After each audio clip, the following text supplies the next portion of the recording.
Salut à tous et bienvenue sur Casa Milan, c'est la spéciale bilan aujourd'hui, la 9ème pour moi. Nous décortiquons cette saison 2016-2017, les tops et les flops habituels, et nous traiterons les changements en cours au Milan, depuis la prise de pouvoir des Chinois, avec les lignes directrices et les transferts, tout cela avec Nico et Tom. Salut à vous. Salut. Messieurs, il est temps pour chacun d'entre nous de donner son avis sur cette saison à plusieurs visages. D'ailleurs Tom, qu'as-tu pensé donc de l'exercice 2016-2017 du Milan ? Eh ben, d'un point de vue comptable, on peut noter que c'est la meilleure saison depuis la troisième place de Allegri en 2012-2013, qu'on finit avec 63 points. Et donc c'est un bilan correct. L'objectif de l'Europa League est atteint. Maintenant, je pense qu'on peut dire, on est tous d'accord pour dire qu'il est atteint par la petite porte, parce qu'on a cette sixième place qui nous offre uniquement le droit d'avoir un joli tour préliminaire en juillet qui va nous enlever une partie de notre tournée estivale en Chine ou dans d'autres pays exotiques. Donc voilà, c'est une relative déception au regard de ce que nous avions dit, je pense à notre bilan demi-saison où nous avons été là, d'ailleurs Nico et toi-même, où nous avons fini avec une honorable quatrième place, je crois, à la fin de la phase aller. Je crois même troisième même, je crois. Troisième, oui, en comptant le match en retard de Bologne, oui, exactement, c'est ça. On finit troisième avec 39 points. Et on échoue Donc, de peu parce on visait la deuxième place, mais on avait fait, je sais plus, c'était un match nul. On a perdu contre la Roma avant la trêve. Et on jouait la deuxième place et on était nettement meilleur. Alors certains diront que c'était de la chance. Moi je crois que la chance n'existe pas dans le football, mais ça chacun son avis. Mais très clairement, il y a eu une première moitié de saison et une deuxième moitié quand même assez différente, Tom. Ah bah exactement, parce que donc je l'ai dit, donc nous avions 39 points et nous étions troisième à la phase aller. Alors tenez-vous bien, sur la phase retour, on termine avec 24 points, donc en 19 matchs. Donc une moyenne très bien plus basse que la phase aller. Et en termes de classement, j'ai fait le compte, sur la phase retour, nous terminions 11e.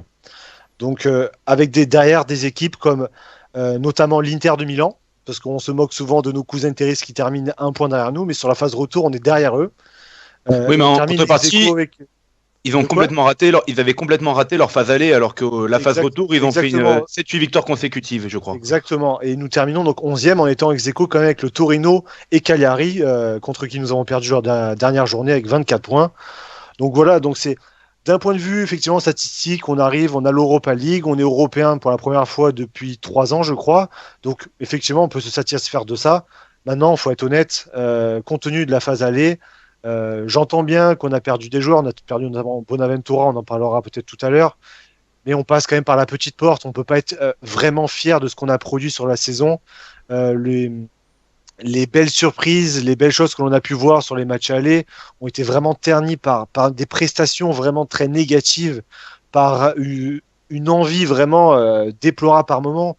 Je crois qu'à partir du derby où on arrache l'égalisation avec Zapata à la 97e, on doit gagner peut-être un seul match et peut-être un ou deux matchs nuls sur les. Voilà, c'est. Palerme et Bologne. Voilà, pour moi, c'est vraiment. J'avais l'impression que cette Europa League, on n'en voulait pas, et qu'on s'est battu avec l'Inter de Milan et la Fiorentina pour ne pas y aller. Au final, parce qu'on était en avance, parce qu'on a peut-être gagné les matchs qu'il fallait avant, et parce qu'on a gagné Bologne lors de l'avant-dernière journée, on arrive à avoir cette sixième place. Mais t'as vraiment l'impression que c'est parce qu'il y avait personne, quoi. Parce qu'il y avait les 5 meilleurs qui étaient largement devant. L'Atalanta et la Lazio notamment qui nous ont lâchés il y a 2 mois, on n'arrivait plus à les joindre au moment où on pouvait les joindre. Et au final, voilà, on s'est battu dans une pauvre 6e place avec l'Inter et la Fiorentina.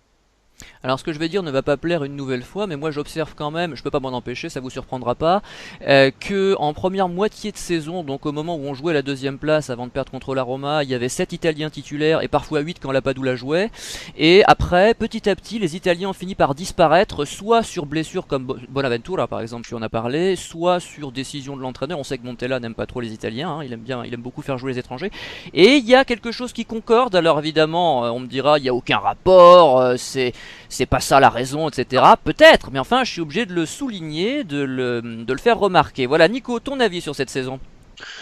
Ben moi, je vais être un peu plus positif que Tom, même si dans le fond, il a entièrement raison. Le Milan aurait pu espérer peut-être une 4e ou une 5e place. Mais moi, en début de saison, je pensais que ce Milan allait terminer pour les places qualificatives pour l'Europa League, donc 4, 5 ou 6. Au final, on fait le minimum, c'est la 6e place. Et on gagne, et Tom oublie de dire un truc, on gagne quand même la Super Coupe d'Italie, on ramène aussi un trophée depuis très longtemps qu'on n'avait pas eu. Alors même si c'est un trophée en bois, c'est quand même contre la Juve et il a fait énormément de bien au peuple rossonero. Maintenant, c'est vrai que lors de la première partie de saison, on était en sur-régime avec aucune blessure. Il y avait ce petit truc en plus, on s'ennuyait pas quand on regardait les matchs. On avait aussi quelques décisions arbitrales assez favorables en notre faveur, faut quand même le dire. Alors que sur la phase retour, ben la roue elle a tourné. On était, je pense, aussi en dessous de notre réel niveau. La blessure de Bonaventura a fait un mal fou à ce Milan. Sans compter aussi la blessure à un moment de Romagnoli. On peut aussi parler d'un Paletta qui pour moi a été en sur-régime sur la première partie de saison et qui complètement en seconde partie de saison a été assez sacrément minable, mais on en reparlera dans les flops. Mais au final, milieu de terrain aussi, Nico, parce que c'est oui, il y a plein de choses. Au milieu, c'était vraiment n'importe quoi. Vangioni à gauche, pareil, il paraît qu'on perdait pas avec Vangioni, dis donc. Qu'est-ce que j'ai vu? Non, mais je te laisse finir, hein, mais enfin, il y a eu des décisions quand même du coach qui étaient sidérantes, quoi. Je pense que Montella, on va vraiment pouvoir le juger sur la saison prochaine. Les Chinois vont mettre de l'argent, il va y avoir des joueurs qui vont venir. Les noms qui circulent, c'est pas du Vangioni ou des Chilio, enfin c'est pas ce type de joueur-là qui circule. Donc Montella, on pourra quand même juger sur la saison précédente. Moi, je vais. Prochaine. Même si t'as entièrement raison sur ce Montella, il y a eu plein de choses quand même sur cette deuxième partie de saison qui sont assez limites, mais il a quand même réussi toujours dans les grands matchs. En tout cas, cette équipe a montré du caractère. On n'a pas été ridicule contre la Juve même au match retour où ça se joue sur un penalty litigieux. On revient à 2 partout contre l'Inter, ça limite le goût d'une victoire. J'ai été au stade, fallait voir la tête des interistes.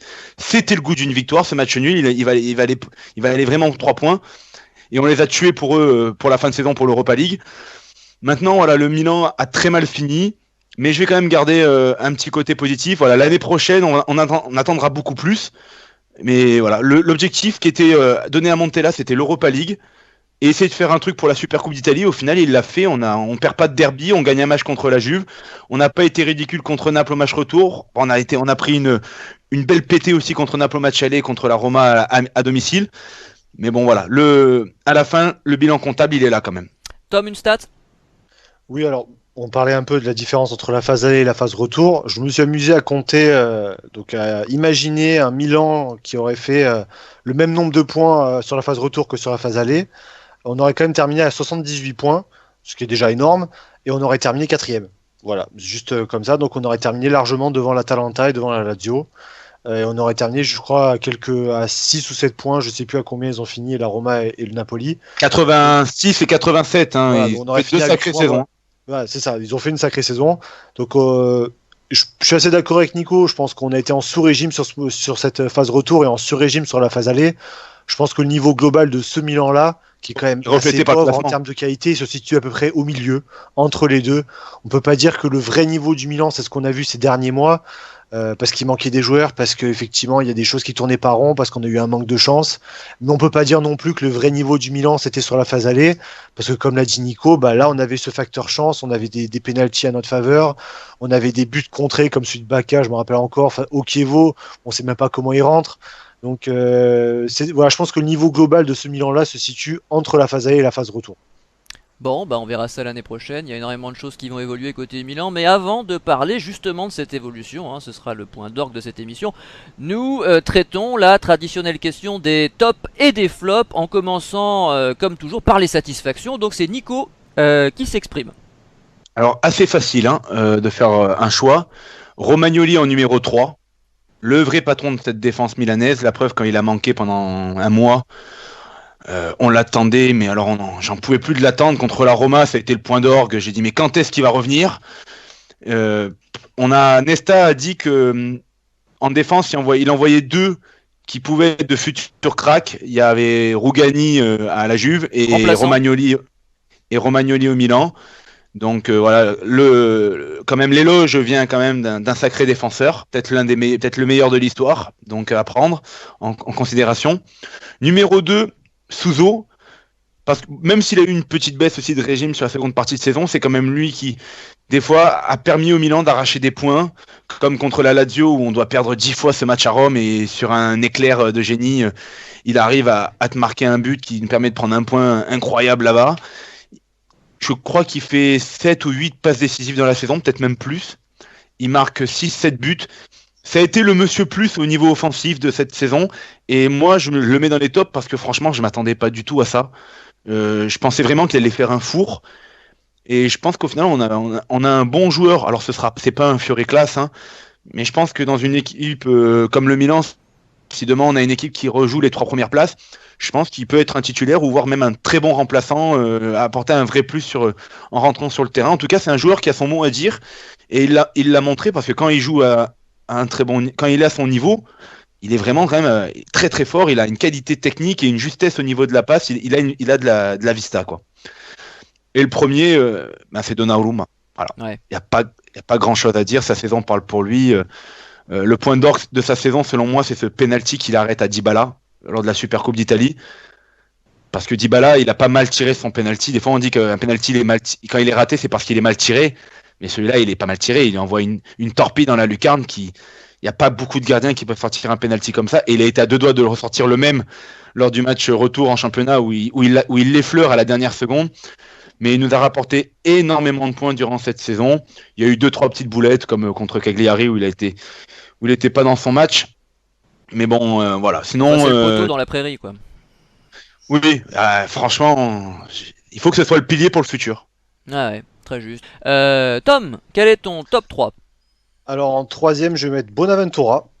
Pourquoi? Parce que comme tu l'as signalé, comme je l'ai aussi signalé, je pense que sa blessure marque vraiment le changement entre le Milan de la phase aller et la phase retour. Sans lui, on a vraiment vu une énorme différence.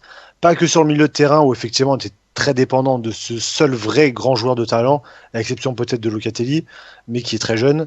L'impact qu'il avait, que ce soit au niveau sportif, au niveau même de l'état d'esprit, je pense que son absence a vraiment pesé. Et en termes de stats, c'est encore une fois éloquent. Avec Bonaventura, c'est 40 points en 21 matchs. Sans Bonaventura, en 17 matchs, c'est 23 points. Oh, Voilà. il a bossé, Donc, il a bossé. j'ai travaillé mes stats. Et Chapeau. Je m'attendais à une vraie différence, mais je m'attendais pas à une aussi grande différence.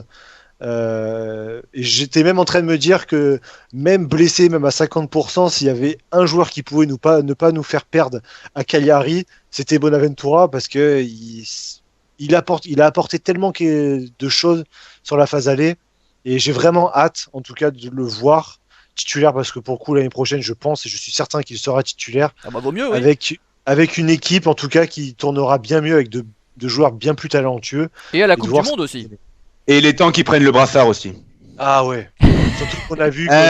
Normalement, le brassard doit être porté par un joueur qui J'étais sûr, a ses performances à la hauteur de ce qu'il a besoin. Ah, j'étais sûr. Vas-y, Tom. En numéro 2, ça va être Romagnoli. Donc, un peu comme ce que vient de dire Nico. Là encore, donc je vais faire Monsieur Stat une nouvelle fois. J'ai fait deux comparaisons parce qu'il a quand même raté une bonne dizaine de matchs, mine de rien, Romagnoli. En termes de points, avec Romagnoli, c'est 1,78 sur 3. Sans Romagnoli, c'est un 36. Et en termes de buts encaissés, c'est encore pire. On ne prend qu'un but par match lorsqu'il est là, ce qui est déjà beaucoup. Mais on en prend 1,64 lorsqu'il n'est pas là. Ah oui. Donc, ce qui montre quand même qu'il y a une réelle différence cette année. Ouais, je ne sais pas si vous vous souvenez de l'an passé où il avait vraiment eu du mal sur la phase retour et sur. Complètement. Bon, sur 3-4 matchs, c'était pas général. Je trouvais quand même que Alex devenait quand même le patron de la défense l'année dernière. Or, cette année, c'est pas l'État qui a sombré, on en parlera peut-être tout à l'heure. Et lui, par contre, il a très rarement fait défaut, il a très rarement été mauvais. Je trouve que cette année, il a fait vraiment une saison complète, à l'exception des blessures. Effectivement, ça pose un peu problème. Mais on ne peut pas lui reprocher grand-chose. Et je trouve qu'il a réellement... Il a passé un cap, il a passé un palier. Je pense aussi à, même si c'est pas le Milan en sélection, où je me souviens encore de son match brillant face à l'Espagne. Là, on tient vraiment, je pense. L'année dernière, on tenait une pépite. Cette année, je pense qu'on est en train de la former et qu'elle va devenir vraiment un très très bon défenseur. Et je comprends vraiment les mots de Nesta. Et en numéro 1, bon, tout a été dit. Donnarumma. Parce que je me souviens de son penalty face à Dybala, parce que je me souviens de sa claquette face à Khedira en championnat, parce que même si on a perdu 4-1, je me souviens de l'arrêt à la verticale, à l'horizontale qu'il fait, je crois, sur Mohamed Salah contre la Roma. Sans lui, contre la Roma, on en prend 8. Hein. Ah ouais, non, mais on part avec une branlée légendaire. Hein. Je pense que sans lui, on en prend beaucoup des branlées et on finit pas à, je crois, 45 buts encaissés, mais avec 60. parce que vraiment, il en a arrêté. Il a été, je crois, je crois que c'est celui qui a fait le plus de matchs sans encaisser de but, ou le deuxième peut-être du championnat italien. Avec la défense qu'on a, c'est quand même mémorable. Enfin, Donnarumma, voilà, tout simplement Donnarumma. Ouais, alors pour ma part, j'ai mis numéro 3, peut-être que je vais surprendre, mais j'ai choisi la jeunesse, j'ai choisi Locatelli parce que c'est sa première année, puis surtout pour sa première partie de saison, bien sûr, pour son culot, pour son talent brut, mais même après, je le trouvais paradoxalement meilleur que tous ceux qu'on a essayé à sa place, donc pour moi c'est une véritable satisfaction, en espérant bien sûr qu'il soit encore titulaire l'an prochain, même si j'en doute. Numéro 2, bah, comme vous, hein, Romagnoli, 21 ans, et quelle classe pour son âge, c'est vrai que c'est impressionnant de voir un type de cet âge-là être le patron d'une défense quand même du Milan, bientôt, et même contre l'Espagne, vous l'avez dit, de la Nazionale hein, récemment. Encore meilleur que l'an passé bien sûr. Une prestance, une efficacité comparable à Nesta au même âge. Pour moi, c'est vraiment l'avenir du Milan et du football italien en général. Tout comme d'ailleurs son gardien que je mets numéro 1. Là encore, je suis raccord. C'est difficile de faire différemment, hein, à part pour Locatelli, bien sûr, de ce que vous avez dit précédemment. Parce que là, c'est une évidence, quoi. Hein. Donnarumma, le taulier, l'inaltérable. Peut-être à l'heure actuelle le meilleur gardien du monde, ou le deuxième, troisième, enfin il est dans le top 3, ça c'est sûr, qui nous impressionne toujours plus à chaque match, quel que soit le contexte, et qui a sa place de titulaire réservée en sélection dès septembre 2018. Et pour moi, il devrait être payé beaucoup plus. On va parler de l'avenir, on va parler de son salaire, on va parler des rumeurs le concernant, mais j'estime que le salaire de Donnarumma, même à son âge, devrait être très élevé, parce que c'est la valeur qui compte, et la valeur de Donnarumma à l'heure actuelle n'a pas de prix selon moi. Donc, mais nous passons au flop, le flop 3. Alors là, je sais que vous allez vous lâcher, Nico. Quel est ton numéro 3? Ça a été très compliqué de faire un top 3 quand même. Hein. Ah, il y a du choix. Ah, il y a du choix. Réellement, il y a énormément de choix. En numéro 3, au milieu, il fallait que je mette un milieu de terrain. J'ai beaucoup hésité. Mais je pense que Kouchka, parce qu'il a vraiment été... le match contre Cagliari lui a permis de faire la différence.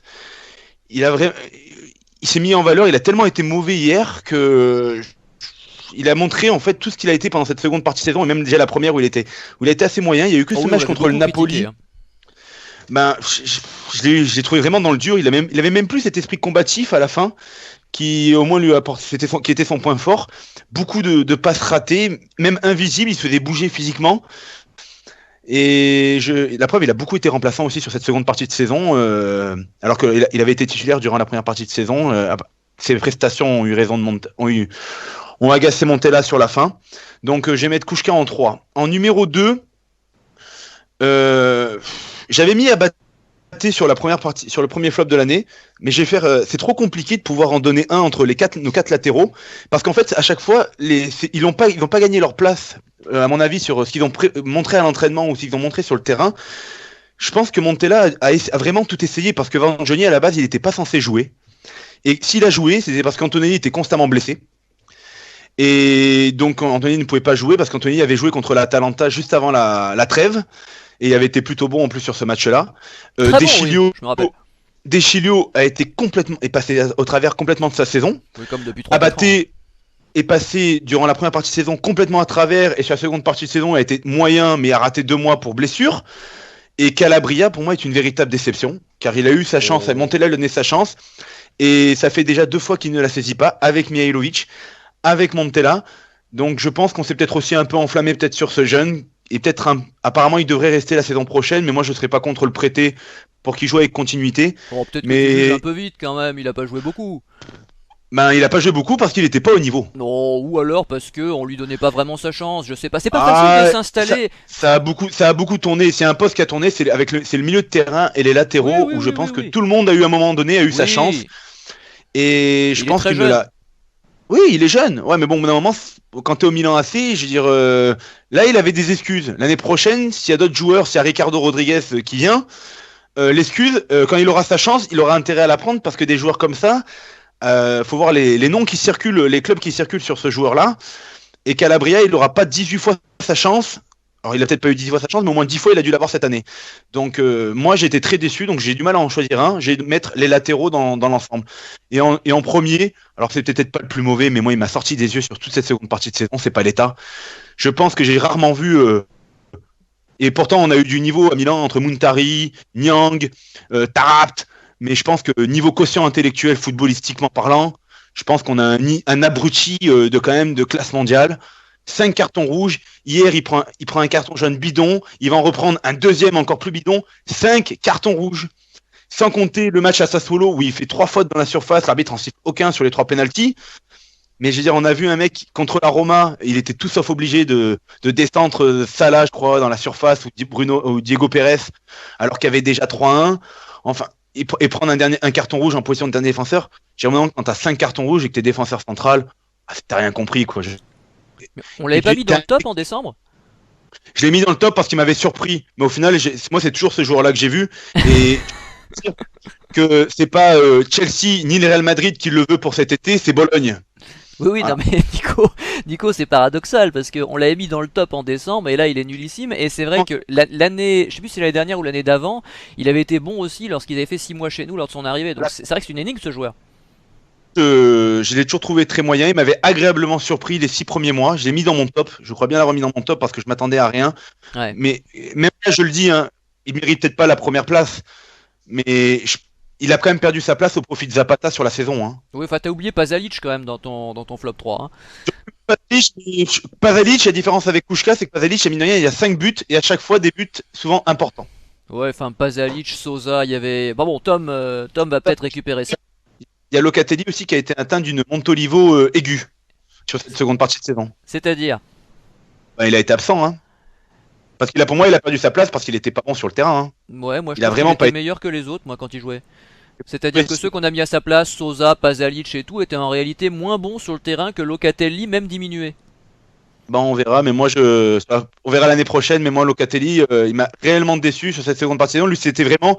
Est-ce que je me demande ça aussi, est-ce qu'il n'a pas été en sur-régime sur sa première partie de saison et il a été en sous-régime sur sa seconde partie de saison? Je pense qu'il y a un juste milieu entre sa première partie de saison et sa deuxième partie de saison. Non, après il y a le mental qui joue, mais Locatelli a 19 ans, moi je trouve que c'est une vraie bonne surprise, on l'attendait pas, hein. C'est vrai, en début d'année il avait pas joué l'année dernière vraiment, on l'a découvert, il a marqué des buts décisifs contre la Juve et il nous a fait plaisir, puis ensuite c'est vrai qu'il a une vista, je trouve, supérieure à tous ceux qui lui ont succédé dans l'entrejeu en deuxième partie de saison, donc pour ma part c'est une satisfaction, ce qui veut pas dire qu'il a été parfait, je suis d'accord qu'il a baissé le rythme, il a baissé le pied. Mais enfin, pour son âge, c'est pas gênant. Moi, je suis pour qu'on encourage les jeunes. Hein. Je suis pas pour les démettre de leurs fonctions dès la première contre-performance, qui était d'ailleurs dans son cas très relative. Mais enfin, c'est Tom qui va nous donner son flop 3. Alors, avant le flop 3, je vais faire un flop de mi-saison. J'hésitais à le mettre dans flop 3, puis je me suis dit que c'était quand même sévère au regard de ce que nous avions dit au début. Mais mon flop de mi-saison, ça va être pour Montella. Donc c'est le flop à part. Alors effectivement, donc tout ce qui a été dit, il a l'Europa League, pas de souci. Par contre, les choix des joueurs, oh là là. Le fait de préférer, tu l'as dit, Sosa ou n'importe quel Locatelli, moi j'ai eu beaucoup de mal. Sortir Locatelli pendant un temps, parce qu'effectivement en février je le trouvais mauvais, je suis d'accord. Quand Sosa il ne sait pas défendre du tout, il ne sait pas jouer au football, alors que Locatelli, je trouvais quand même que les rentrées, notamment celles lors du derby, avaient été vachement intéressantes. J'ai pas compris. Vangioni fut un temps, pendant une période, j'ai pas compris. Pasalic constamment. Et encore une fois, lors du dernier match, nous n'avons rien à jouer et nous faisons rentrer Ocampos, Zapata et j'ai oublié le dernier joueur, et Lapadula, je crois, alors que nous n'avons rien à jouer et que nous avions 5 jeunes formés au club sur le banc, pas un n'a eu une minute.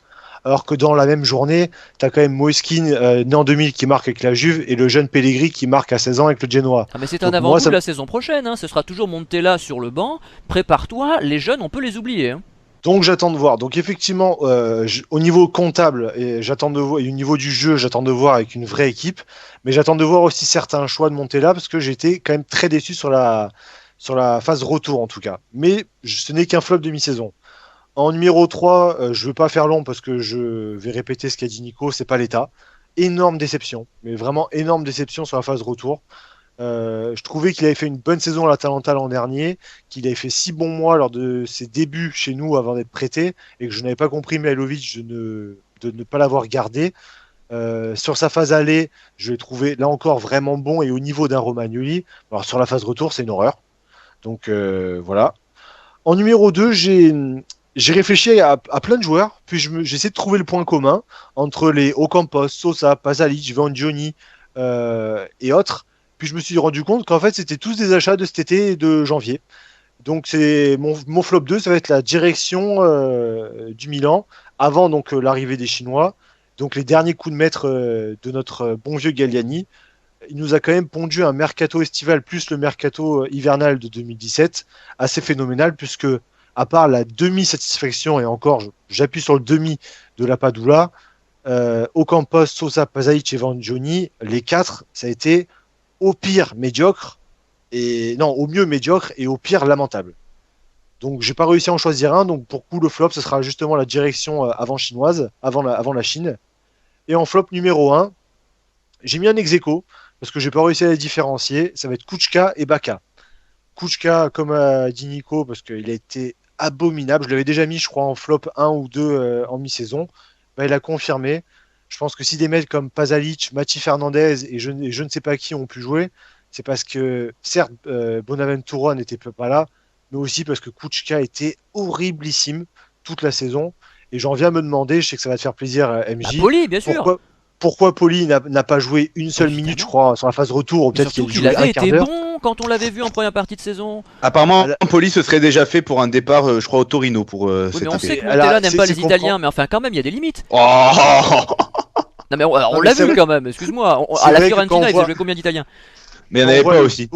quand on voit le niveau d'un Kuchka, on peut effectivement se demander, mais même un jeune, n'importe qui, Kuchka, il avait effectivement, comme a dit Nico, même la motivation, même la grinta, il avait plus. Alors déjà qu'il a pas de pied, si en plus la motivation et l'envie, il l'avait pas, il l'a pas, ben, il sert plus à rien. Et au moins Poli, effectivement, c'est pas un foudre de guerre techniquement, il a jamais fait des matchs phénoménaux, mais en attendant, je pense qu'on peut pas douter de sa motivation. Donc effectivement, cette gestion-là, j'ai du mal. Et Baka, parce que même s'il a mis 13 buts, bah, l'attitude a été horrible. Le, le niveau technique, genre, il me sortait par les yeux. Je comprends ces détracteurs du début de saison et même de un peu l'an dernier, parce que ça commençait déjà à arriver. Là, cette année, j'ai vraiment eu énormément de mal avec Baka. Je suis ravi qu'on ait un buteur de l'an prochain parce que lui, j'en peux plus. Et juste pour la petite anecdote, il finit donc quand même meilleur buteur du club avec 13 buts. Ça reste quand même le plus petit total pour un meilleur buteur du Milan depuis 10 ans avec Gilardino 12 buts. Même dans nos mauvaises années, c'est-à-dire donc les 4-5 dernières saisons qu'on a eues, donc depuis Ibrahimovic, on a quand même eu du El Shaarawy à 16 buts, du Pazzini à 15 buts, du Balotelli à 14 buts, du Menez à 16 buts et du Baka à 18 buts. Donc que ce Baka-là n'ait réussi à en faire que 13 buts dans une Serie A très offensive cette année, c'est quand même parlant. Menez Milan à a 16 été buts, dont l'une- 13 penalties, c'est ça? Oui, environ. Hein. Un truc comme Mais, ça, ouais. mais Milan, faut quand même savoir une chose, c'est que Tom a dit une Serie A très offensive cette année, mais Milan, l'une des moins bonnes attaques de cette Serie A. 57 buts. Je crois qu'on est 11e ou 12e attaque seulement. Ouais, c'est possible parce que quand tu vois que la Roma et le Napoli culminent à 90 buts, nous, Bah, il les 57, mettait par 4 aussi. Hein, donc, voilà. Bon Voilà. bah messieurs, ça va être difficile de passer après vous parce que je suis en gros d'accord avec ce qui a été dit. Tom, j'aurais pu sortir à peu près le même flop que toi. Bon, on peut parler de Paletta bien sûr. Moi j'ai beaucoup pensé au milieu de terrain parce qu'on l'a dit, hein, c'est vrai que ça a été la clé en deuxième partie de saison. C'est quand même incroyable, c'est Pasalic, Sosa, mais même dès le début d'année on l'avait dit, hein. Moi je les avais mis dans mon flop déjà au mois de décembre. Donc Pasalic, Sosa, deuxième et troisième, peu importe l'ordre. Bacca également, Vangioni également. En fait tout ton flop 2, Tom, en gros ça correspond à ce que je pense et je t'avouerai que j'ai du mal à les classer. Donc je vais passer à la troisième partie de l'émission parce que je pense qu'elle est beaucoup plus intéressante. C'est vrai qu'il y avait le choix pour les flops en espérant qu'il y en ait beaucoup moins la saison prochaine. Messieurs, le Milan n'est plus italien, les mondialistes s'en réjouissent, les patriotes le déplorent ou demeurent réservés. L'organigramme est donc composé de Chinois et d'interistes. Ils ont mis la main sur notre club, donc il est temps pour chacun d'entre nous de donner nos sentiments sur la vente dans un premier temps, sur les intentions affichées ensuite, et enfin sur les premiers transferts annoncés. Nico, on t'écoute.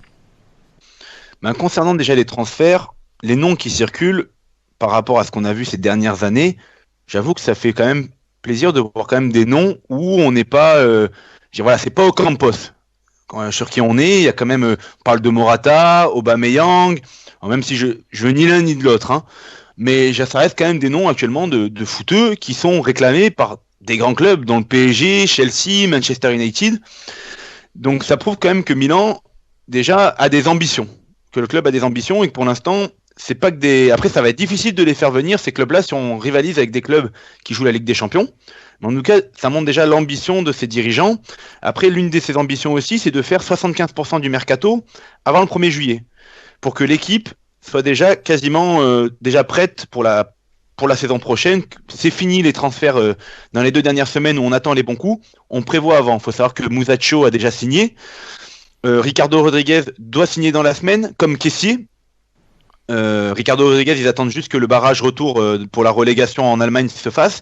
Et Kessié, pareil, il a rendez-vous dans la semaine apparemment pour signer. Mardi. Donc c'est après, moi, je veux dire, à part Musacho, c'est un nom qui circule depuis longtemps à Milan. Je l'ai jamais réellement vu jouer. Il a une bonne cote. On verra ce que ça donne. Très fragile, se blesse souvent. On verra. Voilà, c'est vrai que ça, j'en ai entendu parler. Après, il est assez jeune quand même. Mais je pense que pour associer à Romagnoli, c'est quand même l'un défenseur de l'équipe nationale d'Argentine. Donc c'est quand même pas mal. Après, Ricardo Rodriguez, c'est un joueur à l'époque, je l'avais vu jouer à Wolfsburg durant l'épopée Ligue des Champions et d'Europa League de Wolfsburg, qui m'avait vraiment tapé dans l'œil. Une sacrée patte gauche. Là, t'as un vrai tireur de coup franc et de corner. Et un mec sur le couloir qui sait centrer. Et ça, franchement, ça fait un bout de temps qu'on n'en a pas eu un. Et qui a pas peur d'aligner les allers-retours. Après, défensivement, bon, il défend... je sais pas trop comment il défend, mais en tout cas au niveau offensif, il va apporter un véritable plus à quelque chose sur lequel je n'arrête pas de me plaindre depuis un bout de temps. Oui, mais tu sais très bien que ça n'intéresse personne qu'ils défendent. En finale, les latéraux, tout le monde se fout qu'ils défendent aujourd'hui. Je suis le seul aujourd'hui à demander des latéraux qui défendent. Donc les supporters qui écouteront l'émission... je veux dire, ça peut faire du bien aussi, ça apporte un véritable plus. Donc j'attends de voir. Moi j'avoue que depuis ce qu'on a au niveau des latéraux, qui est une véritable déception, parce qu'on a cru en Deschilio depuis quelques années de ça. Ah non. Alors moi j'ai cru en Deschilio. Ah bah dis donc, t'es le seul ici. Hein. Bah moi, la première année, on peut pas dire Deschilio, tout le monde le voulait. Ah au début, il y a 4 ans, 5 ans. Au début, je suis d'accord avec Nico. Au tout début, mais pas depuis 3 ans quand même. Moi je réclame son départ depuis je sais pas combien d'années. Antonelli, oui, par contre là j'y ai bien cru moi, mais malheureusement trop souvent blessé. On verra, en tout cas, il y a quand même des gros clubs qui sont sur Ricardo Rodriguez et apparemment Milan donc a réussi à boucler cette histoire, donc c'est un bon coup. Et après donc Kessié, moi c'est pas un joueur qui à l'Atalanta, il a fait une bonne saison, mais c'est pas un joueur non plus qui m'a transcendé, donc ça j'attends de voir, j'ai peur d'un Bertolacci bis. Donc moi j'aimerais bien Belotti. Maintenant le président Quero on demande 100 millions et soi-disant ça pourrait se faire à 70 millions s'il y a des contreparties dedans. Voilà. Après les Chinois, c'est vrai qu'on a déjà parlé, il y a beaucoup d'interistes aux manettes, ils viennent quand même de rappeler Gattuso. Oui, bien et sûr, ça, il fallait bien, il y avait que des intéristes, il fallait bien donner le temps mais pour la Primavera. Voilà, ça... Oui, mais c'est quand même, il faut souligner quand même le geste de Gattuso qui avait des touches pour des clubs de série B, alors ce sera certainement jamais un grand entraîneur, mais il est quand même revenu, pour aller au Milan, il a certainement dû baisser son salaire pour revenir entraîner une équipe de jeunes, et c'est moins, c'est une descente pour lui, pour son évolution en termes d'entraîneur, et il a dit, je suis revenu au Milan parce que Milan c'est la maison, donc moi, c'est des trucs qui me touchent et je suis content que quand même eux, ils ont fait le geste de ramener quelqu'un, alors que ça faisait un bout de temps qu'ils ont essayé de ramener Maldini, ça s'est pas fait quand même, mais ils ont essayé. Bah pourquoi ? Tu sais très bien pourquoi. Parce que Maldini ne voulait pas être subordonné à un interiste, ce que je peux comprendre. Rappelle-toi ce qu'Albertini avait écrit. Il disait que il avait pas les pleins pouvoirs. Oui, bah voilà, c'est normal, il était censé rendre des comptes à un interiste. On peut comprendre que Maldini, qui a le droit d'avoir un peu de fierté, comme Albertini, rappelle-toi, sur son Twitter, qui avait écrit « Je ne suis pas interiste, c'est pour ça qu'on me prend pas », un truc comme ça. Il y avait un petit message comme ça, un petit tweet d'Albertini dans ce sens-là. Costa Curta qui avait abondé. Les milanistes historiques, qui devraient faire partie de l'organigramme milanais, ne sont pas là. Pourquoi ? Parce que les Chinois ont voulu mettre des interistes et des Juventini. Toi qui d'habitude, Nico, est à fond contre la Juve, d'ailleurs je t'attends sur la finale qui se profile dans quelques jours, tu devrais être choqué quand même de voir des interistes et des Juventini à la tête du Milan à l'heure actuelle. Et alors, il y en a un, je crois que c'est Fassone qui est passé par Naples aussi. C'est ça ? Je sais pas par où ils sont passés, mais enfin il y en a un qui vient de l'Inter, ça me suffit. Les deux sont passés quoi qu'il arrive par l'Inter. Hein. Les deux sont passés par l'Inter et passés aussi par la Juve et je crois et Naples. Je veux dire après, bon, maintenant ils sont là, il va falloir faire avec. Moi je vais les juger sur ce qu'ils font. Déjà ils ont ramené Gattuso, ils essayent d'en ramener d'autres apparemment. Il va pas jouer Gattuso, hein. Il jouera pas, mais déjà il est dans le club, il va passer le truc aux jeunes. Apparemment, au niveau des jeunes, ils vont continuer aussi le projet qui avait été commencé. Il faut virer Montella alors. Hein. Après, il faudra voir aussi le niveau de nos jeunes. Moi, c'est ce que je pense. Après, c'est à voir la suite. Moi, Donnarumma, c'est pas mal, hein. Et il a joué. Mais il a joué pourquoi ? Tu te rappelles ? C'est parce que Diego Lopez s'est blessé, sinon il aurait jamais joué. Non. Diego Lopez ne s'est pas blessé. Mihailovic avait déjà durant la pré-saison l'avait fait passer devant Abbiati alors qu'à la base il était numéro 3, il a passé Abbiati dans la durant la pré-saison et Diego Lopez alignait les prestations moyennes Et il a pris, parce que tout le monde demandait en disant que Milan avait un phénomène dans les cages, il l'a mis. Et Diego Lopez après a dit oui, mais je jouais blessé. Et Mihajlovic a dit c'est pas mon problème. S'il était capable de jouer, s'il a joué, c'est qu'il était en mesure de pouvoir jouer. Mais Gigio lui a pris sa place à la régulière. Mihajlovic n'est pas monté là, et moi je crains pour nos jeunes. Mais Tom va pouvoir justement en parler, puisque c'est son domaine de prédilection, les jeunes. Tom, 3-0 quand même, hein, 3 étrangers, 0 italien pour l'instant. Alors je sais que toi tu commences à croire qu'on va recruter aussi des Italiens. Moi c'est mal barré il y a un an. Rappelle-toi, on en avait discuté, j'avais émis mes craintes, hein, et j'étais contre, et je suis toujours contre, et je suis toujours déçu, bien sûr, de ce rachat par les Chinois. Je dois être le seul, mais enfin j'ose affirmer ma différence. Pour ce problème-là, comme sur un problème de principe, hein, Milan sous pavillon chinois, ça me gêne, mais je veux dire, là on est obligé de constater quand même que niveau recrutement, on voit pas beaucoup d'Italiens. On nous annonce Conti, mais enfin on nous annonce aussi Biglia, dont ça ferait 4-1. À un moment donné, elle est où l'équité? Alors, pour les recrues, bon après on en a parlé un peu en privé, on va dire, sur le forum. Faut voir aussi la possibilité de recruter des Italiens sur les postes que l'on cible.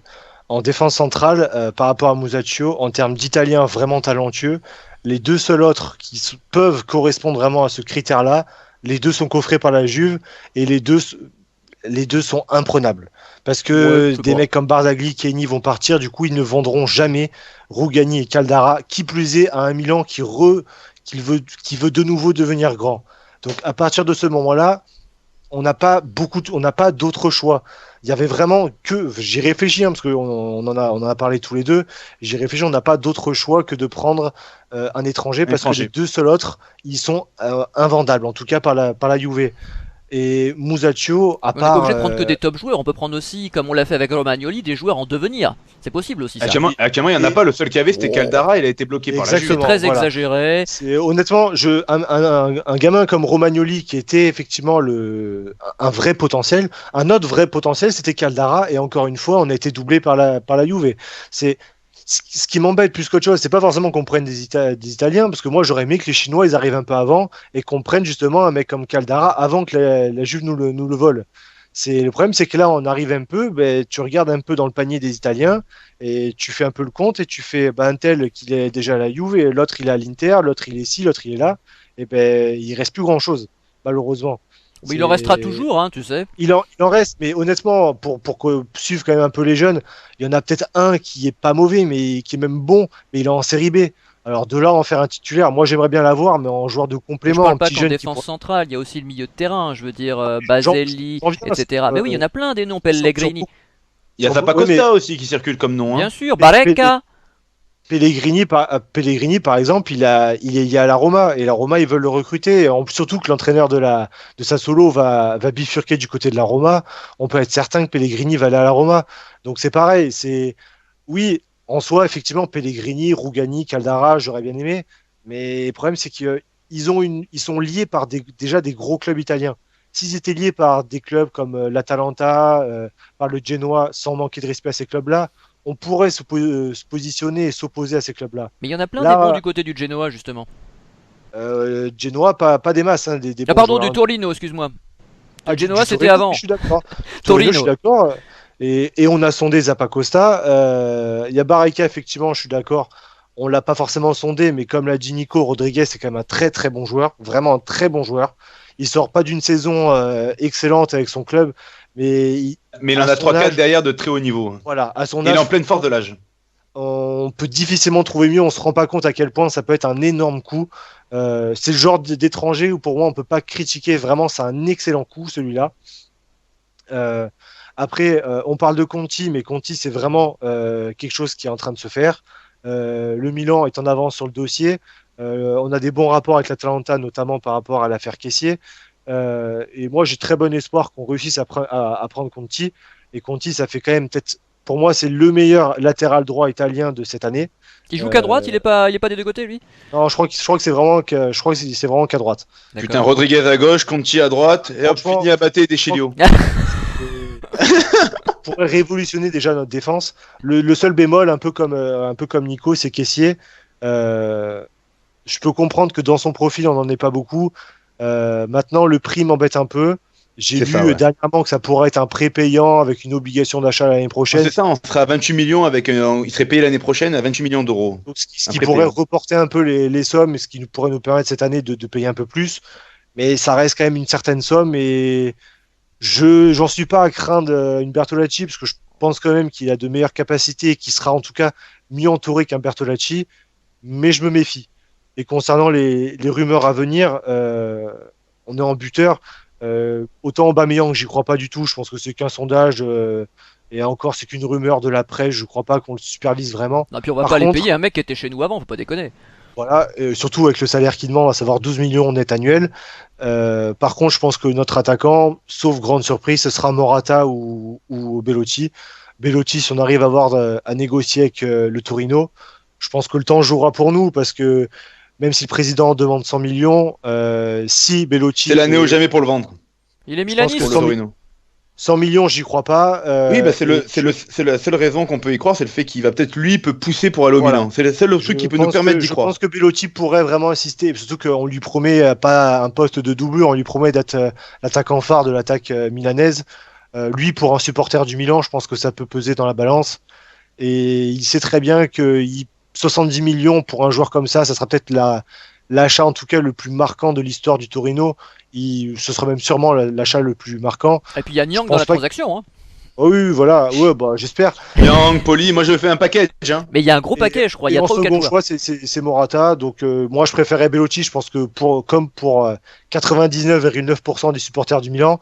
Mais des autres choix, Morata, c'est le moins mauvais, je dirais. Et Bernardeschi alors, sur le côté. C'est mon seul regret. Tu vois, on en parlait sur le recrutement, en tout cas, des Italiens ou des non-Italiens.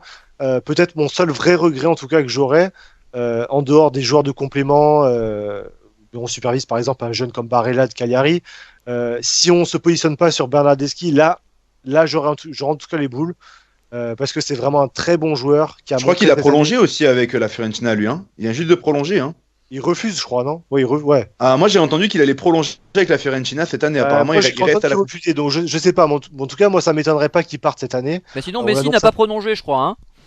C'est ça? On sait jamais. Ah bah écoute, les Chinois ils ont de l'argent, faut savoir ce qu'on veut, hein. Donc à un moment donné, moi, je sais que Messi, sa direction arrive pas à le joindre, il y a des soucis. Là, vous avez vu combien de buts il a marqué encore cette année? Parce qu'on n'arrête pas de me dire, mais Messi c'est surévalué. Je sais pas, il doit avoir le même âge, il doit avoir le même agent que Donnarumma. Hein. Ah, je sais pas ce qui se passe, mais en tout cas, voilà, si on voulait faire un gros coup, ce serait Messi ou Verratti. Non, Tom, je te laisse finir, hein. C'était juste pour déconner, vas-y. Oh, donc ma seule déception, ça serait Bernardeschi. Mais ma vraie crainte, en tout cas pour le moment, parce que moi je suis assez satisfait. Hein, c'est comme j'ai dit, pour moi on pouvait pas prendre beaucoup d'Italiens sur les joueurs que l'on cible en ce moment ou que l'on a acheté. Pas On est beaucoup assez d'Italiens rapide. connus, Tom. Pas beaucoup d'Italiens connus, mais moi je pense qu'il y a des Pourtant, jeunes talents. enfin, je suis quand même énormément les jeunes en Italie. Ah ouais. Enfin, c'est même la base pour ceux qui peuvent vous connaître sur AC Milan Zone. C'est là où c'est ma spécialité entre, je mets des guillemets. J'essaye de suivre au maximum les jeunes et franchement, je suis honnête, hein, des vrais bons jeunes, il y en a quelques-uns. Il y a Bernardeschi, effectivement, ça m'embêterait. Il y en a peut-être un ou deux du Torino comme Benassi, Barreca. Ah bah voilà, Benassi, Barre- encore voilà, quelqu'un qu'on n'a pas cité. Voilà, mais après, voilà, Conti, on le supervise. Bellotti, on le supervise. Le jeune Barella de Politano, Cagliari. Qui ça? Politano, Sassuolo. Moi, je suis pas fan. Après, Ah ça, bah c'est mon pourtant il avis est bon. personnel. Je suis vraiment pas fan du joueur. Mais par exemple, Barella, le tout jeune joueur de Cagliari qui joue avec le mondial, avec l'Italie pour le mondial U20, on le supervise. Donc, ça reste quand même, moi, je trouve ça cohérent, rapide. L'objectif de finir avant juillet, je le trouve dans les cordes parce que mine de rien, on a quand même 3 voire 4 recrues quasiment bouclées. Déjà Alors que maintenant, ouais. Enfin, moi, je trouve ça quand même assez phénoménal. On est peut-être le club européen le plus actif pour le moment. Euh, ma vraie crainte, ah oui, j'oubliais, je reviens un peu sur les points positifs. Le fait de ramener Gattuso, je rejoins un peu Nico. On a également pris, alors certes, c'est une personne qui vient de la Juve, mais on a pris quand même Ouais, j'ai vu ça. un spécialiste sur le recrutement des jeunes joueurs, des jeunes pépites italiennes qui venaient de la Juve. Quand on sait que c'est lui qui a appris, qui a récupéré Rugani, Caldara ou encore Orsolini, ça permet quand même d'espérer, en tout cas pour l'avenir, de voir un peu des jeunes Italiens. Donc maintenant, les points négatifs, ça va être du côté des départs. J'espère, moi, de mon côté, qu'un gars comme Locatelli restera. Parce que moi, je pense qu'entouré d'une bonne équipe, avec des bons joueurs, dans un cadre plus propice à une progression que ne l'est le Milan depuis quelques années. Pareil pour Calabria d'ailleurs. Ils peuvent vraiment progresser parce que faut l'avouer, Locatelli c'est 19 ans, mais après tu te démerdes tout seul parce que devant toi, t'as Sosa qui sait pas jouer, Montolivo qui est blessé, qui sait pas bien jouer non plus. Comme Calabria avec un Abaté qui a sorti une saison abominable. Je pense qu'avec mais vous exagérez Abaté, avec franchement, Abaté, vraiment. Ah, je mais trouvais- c'est pas possible. moi je suis d'accord avec Nico, je l'ai vraiment trouvé très Non, mauvais il sur a la été phase. mauvais jusqu'à novembre. Après, il a été bon. Non. Ouais, bon de Si, fait, très bon. Donc On va arrêter le moi, sujet je à pense, Baté. je pense qu'ils pourraient dans un cadre vie qui pourrait être plus propice en tout cas à une progression, donc j'aimerais bien qu'ils restent. Et Cutrone, alors on va le voir un jour. Donnarumma, Parce qu'il y en a plein des jeunes aussi qui sont déjà chez nous, là, qu'on aimerait voir davantage. ça pour l'instant on n'a pas assez d'informations, la saison vient de se terminer. Je pense que je serais plus à même de répondre en tout cas sur l'émission d'avant-saison, par exemple sur le cas de Feliccioli qui est en prêt à Ascoli. Pour l'instant, à part une pauvre rumeur, on n'a pas grand-chose à se mettre sous la dent, surtout qu'il est blessé en ce moment. Donc, ni de rumeur, ni en bien, ni en mal. Donc, pour l'instant, il n'y a pas matière en tout cas à parler. Et ouais, mon autre point négatif, en dehors de Locatelli, ça va être la possibilité de voir partir Locatelli. Ça serait Montella, parce que comme tu l'as dit, moi, sa préférence aux joueurs étrangers que j'ai pu voir notamment à la Fiorentina, tu l'as j'ai pu constaté voir aussi. sur la phase de retour. J'ai pas Sur rêvé. la phase de retour à Milan, j'avoue que je suis un petit peu inquiet. Ah bah bien sûr. Bon Voilà. Nico, une petite réaction à tout ça, parce que là ça fait un petit moment que Tom s'exprime, donc alors toujours aussi ravi, toujours aussi satisfait, Moi, qu'attends-tu? je suis ni ravi ni satisfait, j'attends de voir. Ah d'accord. J'attends de voir. On Je reste suis dans ni ravi ni l'expectative. satisfait. Franchement, il y a beaucoup de choses qui circulent. Pour l'instant, c'est vrai qu'il faut le dire, les premiers trucs qui circulent, bah, c'est que tu as le côté, comme tu dis, la dirigeance Interi, ça a été le premier truc, ça m'est sorti des yeux. Mais maintenant, ce que tu vois, les premiers noms, pour l'instant, les actes donnent raison. Enfin, les paroles qu'ils ont données, quand tu vois les actes, ça suit, quoi, pour l'instant. Maintenant, il faut voir. Après, il faut pas oublier que là, c'est le début du mercato. Enfin, c'est le début, il n'a pas commencé, ils sont déjà en train de s'activer. Mais toujours durant le mercato, il y a toujours après des affaires à faire, des joueurs qui n'étaient pas censés partir, mais vu qu'il y a eu une arrivée, ils commencent à se dire, bah moi j'ai peut-être envie de partir maintenant, donc peut-être qu'il y aura un bon coup qui sera fait aussi durant le mercato. Maintenant, voilà, de toute façon, vu ce qu'on avait actuellement, quand tu vois le milieu de terrain qu'on a actuel, même le buteur, Baka qui a fait une saison très moyenne cette année, je veux dire, nos latéraux, je veux dire que si tu parles Ricardo Rodriguez, tu parles Conti, Musacchio, Romagnoli, Montolivo. Mais oui, bien sûr, allons-y. Montolivo qui reste. Bon, même si tu prends parce que même si tu prends un Biglia, il a un Montolivo dans chaque orteil. Hein. Tu prends Biglia, Kessié, Bonaventura devant, tu mets Souzo, certainement quelqu'un qu'on va encore recruter, et tu mets Bellotti ou Morata devant. C'est plus la même équipe qui joue pour la 6ème place. Hein, chose, hein. Ouais, il y aura 4 Italiens titulaires. Et tu joues l'Europa League, pas pour faire les 16e de finale. Hein. Ça j'en sais rien, je sais pas comment les Italiens jouent l'Europa League, malheureusement j'ai cru comprendre que c'était pas une priorité pour eux. On verra justement comment réagira le Milan par rapport à ça, hein, parce que ça commence en juillet, vous l'avez dit. On va passer au mot de la fin. Alors je sais que vous avez énormément de choses à dire, alors on va alterner parce que je crois que Tom a 15 mots de la fin. Donc Tom, tu vas commencer, on va donner la parole à Nico, puis tu pourras reprendre par la suite. Vas-y Tom. Ça va être un petit bilan sur la saison en Serie A cette année. On entend en tout cas beaucoup les gens, en tout cas surtout de la communauté francophone, critiquer le football italien, le championnat italien. Moi, je trouve que cette année, j'ai pris vraiment beaucoup de plaisir. Il y avait énormément de choses positives. Même si ça m'écorche et ça m'écœure de le dire, la Juve est un très beau champion. Parce que pour une fois, ils avaient de la concurrence et finissent pas avec 15 points d'avance.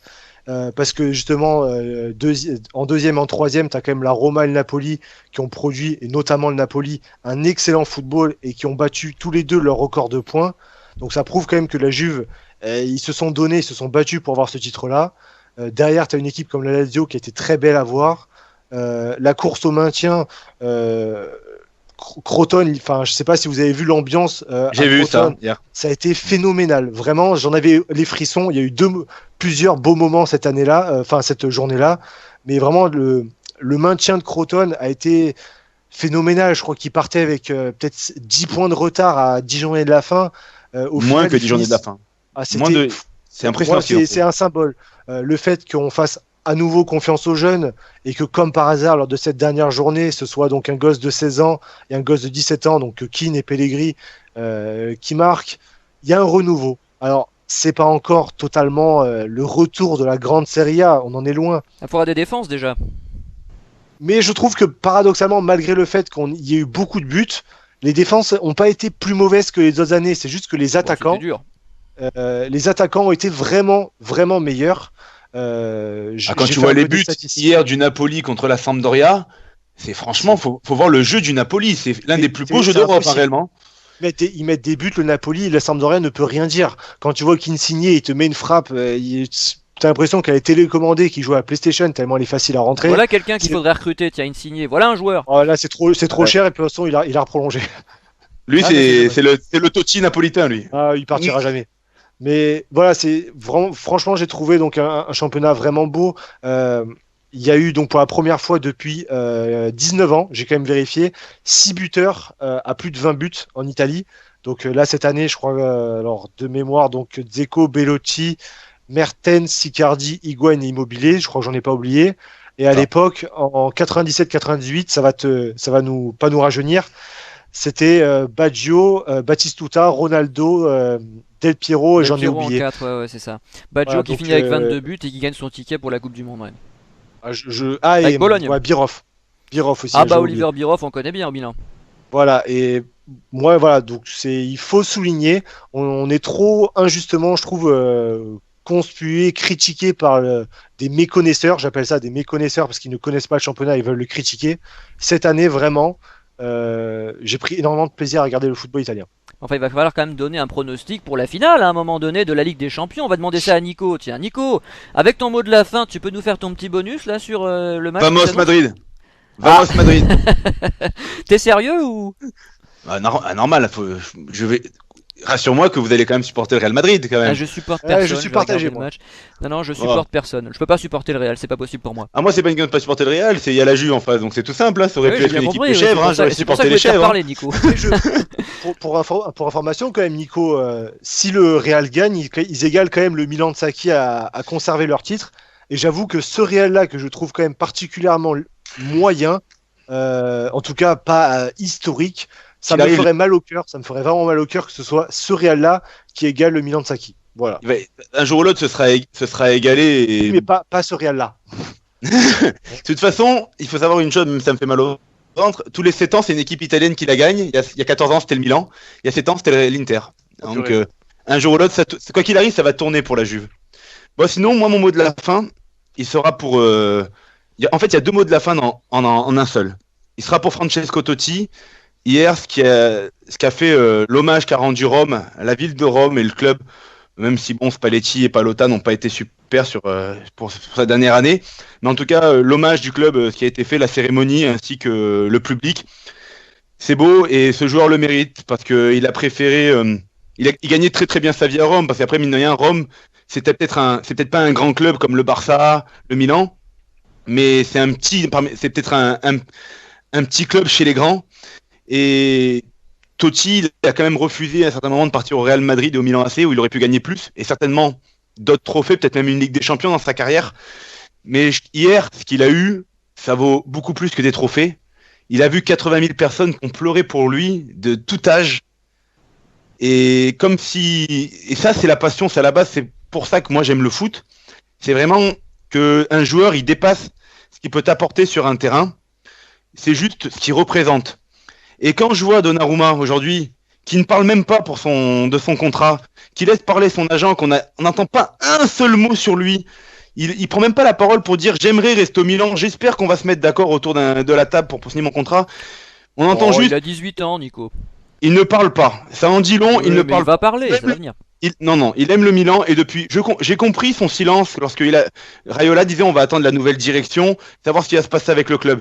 Aujourd'hui, les Chinois sont là.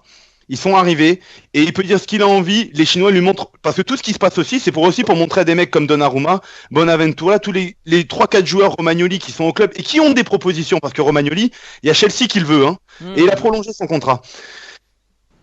À tous ces joueurs-là, maintenant à Milan, les gars, les joueurs qui ont peut-être le niveau pour un jour jouer la Ligue des Champions et essayer un jour peut-être d'être dans le dernier carré, pas maintenant, dans 3-4 ans, de jouer le dernier carré de la Ligue des Champions, et ben vous, Aujourd'hui, on va faire une équipe pour pouvoir y arriver. Donnarumma, il dit pas un mot, il laisse parler son agent qui demande 5 millions au Milan pendant que Milan lui en propose 3,5 millions, ce qui est déjà une très belle offre. Oh, mais il mérite 5 millions. Hein. Je sais pas s'il mérite 5 millions. Ah, il mérite 5 millions, son niveau c'est 5 millions. Moi, je sais pas s'il mérite 5 millions, c'est pas ça que je dis. C'est pas le fait qu'il signe pas son contrat. Moi, ce qui me dérange, c'est son silence, où il y a tous les supporters qui, tous les jours à Milan, parce qu'il faut savoir qu'à Milan, il y a une idole au stade, hein, et il le sait. Et Raiola là-dessus, il joue sur ça. Ouais. Vas-y, Nico. C'est le seul maillot qui est invendu depuis je ne sais combien de mois. Enfin, pas qui est invendu, pardon, qui est en rupture de stock depuis je ne sais combien de mois.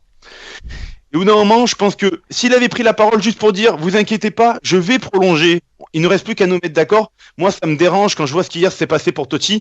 Et je veux que ces joueurs-là, Donnarumma, comme les nouveaux qui sont dans un club, parce que des gens comme Donnarumma, ils ont de la chance de jouer dans un club où ils sont fans depuis qu'ils sont tout petits, mais qui sont déjà un grand club. C'est vrai. Il y en a, ils sont à Crotone, ils seront obligés de partir un jour ou l'autre pour gagner des trophées. Lui, il aura peut-être la chance quand même, quoi qu'il arrive, un jour d'en gagner un au Milan. Regardez, passez une carrière dans un club et regardez derrière ce que vous pouvez apporter aux gens. Mais ça vaut plus qu'une Ligue des Champions, ce qu'hier ils ont donné Totti. Ouais, c'est vrai. Et je pense que même Totti, hier, quand je l'ai vu, j'avais l'impression réellement que lui, il savait ce qu'il était, il le savait quand même ce qu'il représentait pour Rome, mais je pense qu'il n'imaginait pas ce qu'il représentait à ce point-là. Et Florenzi a dit quelque chose de très juste. À Rome, quand Totti se balade, même comme il a dit, même les monuments se retournent. Oh, c'est beau, Nico. Bon, bah, Nico a été émouvant pour une fois. Hein. D'habitude, il est cassant. Là, il a été émouvant. C'est bien. Merci pour cette belle phrase. Et alors, c'est à Tom donc de nous faire son 25e mot de la fin. C'est parti. Ouais, je vais même réagir parce que c'est vrai que Totti, je pense que ça nous a tous un peu émus. Ah bah oui. Je pense que c'est dans ces moments-là où on oublie un peu les couleurs. Moi, j'étais évidemment ému comme jamais lors de la fin de Maldini, même si je vais y revenir plus tard. Ému lors de la fin de Del Piero, j'étais ému là encore pour la fin de Totti. Je le serai sûrement pour la fin de Buffon l'an prochain. D'ailleurs, c'est une page qui va se tourner parce que c'est quand même pour les romantiques que l'on peut être, malgré tout, des mecs qui ont fait toute leur carrière ou quasiment toute leur carrière dans ces clubs-là, où malgré les rivalités, ça dépasse le maillot et on ne peut qu'avoir du respect pour ces gens-là, pour ces messieurs-là. Vraiment, donc moi en tout cas ça m'a touché. Mais j'ai aussi un sentiment un peu de colère de me dire que le Milan n'a pas pu offrir cette fête-là à certains de ces monuments. Alors effectivement, on a eu pour certains, on a eu une fête, mais pas à ce degré-là. Je me souviendrai toujours des sifflets pour Maldini. Et en plus, c'est une journée spéciale parce que c'est l'anniversaire d'Ambrosini. Je me souviens aussi à quel point on a viré comme un malpropre Ambrosini qui n'a même pas eu droit à un adieu comme ça. Ouais. Alors, moi, j'étais autant fier, effectivement, et de me dire, c'est le football italien, c'est le romantisme. Nous, on est capable de vivre ça. Mais en même temps, en colère, de me dire, putain, le Milan, on n'est pas capable de faire la moitié de ce qu'a fait la Roma pour Totti. C'est bien dommage. Donc voilà. Et juste en micro-mot de la fin, ça n'a rien à voir. C'est pour ceux qui n'ont rien à faire, je ne sais pas exactement l'heure, mais demain, il y a le huitième de finale de l'Italie U20, où on affronte nos amis les Français en huitième de finale. Pour rappel, l'année dernière, donc c'était donc les U19, c'était la même génération. Les Français avaient battu l'Italie en finale de l'Euro. Donc là, c'est la revanche, on va dire. Même s'il manque des éléments du côté de l'Italie U20, notamment Locatelli d'ailleurs. Ça reste un match à voir. Je ne sais pas exactement l'heure parce que c'est en Corée, donc il y a un léger décalage horaire. Et léger, je mets les guillemets. Mais voilà, donc pour les personnes qui auraient l'occasion de voir ce match ou qui sont disponibles, c'est l'occasion de voir certaines pépites italiennes. Et bientôt, il y aura Tom à la télé en équipe de France de handball aussi, il va falloir le dire, hein, à un moment donné. C'est prévu, ça va être formidable, on attend tous les Jeux Olympiques avec impatience. Bon, après tout ça, j'ai pas énormément de mots de la fin, si ce n'est qu'évidemment, on reviendra fin août pour l'avant-saison. Alors, on fera peut-être un peu plus tôt, du coup, parce qu'il y a l'Europa League, mais enfin, est-ce qu'on va suivre ça le premier tour, je sais pas. À bloc. Oui, Nico, toi, je sais que tu y seras, bien sûr, tu vas planter ta tente. Je sais pas, c'est contre qui? On sait pas, évidemment.